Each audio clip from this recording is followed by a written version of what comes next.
Well, good morning. My name is Scott Whitlock, and like most of you, for the last 2.5 weeks, I'm working out of my home office. It's not as pretty on that side of the camera as it is here. I cleaned up a little for this video. My wife says I've been living out of this office. Well, in this age of technology, we're fortunate that we can support our manufacturing customers remotely from our home offices with video conferencing and remote connectivity to their systems.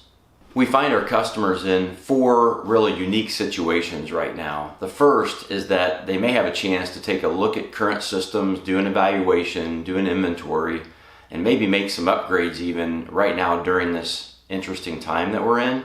The second situation we find our customers in is that they are running at peak, all-out, red line capacity that they have. We talked to a customer this week that's running 3 times what they were running production-wise in January.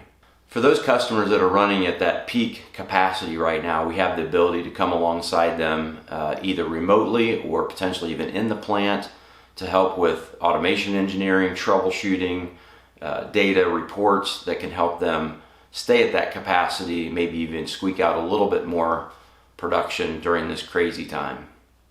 We also have customers that are switching over from what they were making prior to this crisis to new products that are helpful to our communities.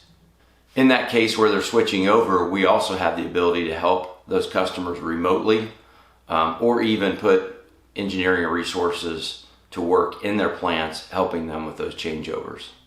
The last inevitable situation our manufacturers are going to face is that as they've idled their plants, brought their production levels down, oftentimes with these complex systems that we have today in manufacturing, when you bring those systems back up, you're inevitably going to face some challenges. Whether it's PLC programs that need to be reloaded, drive parameters that were lost, or just tweaking the line as you start it back up.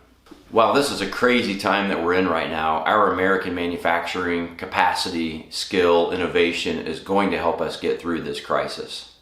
If there's anything at all that Flexware Innovation and our engineering team can help with during this crisis, we're here to help.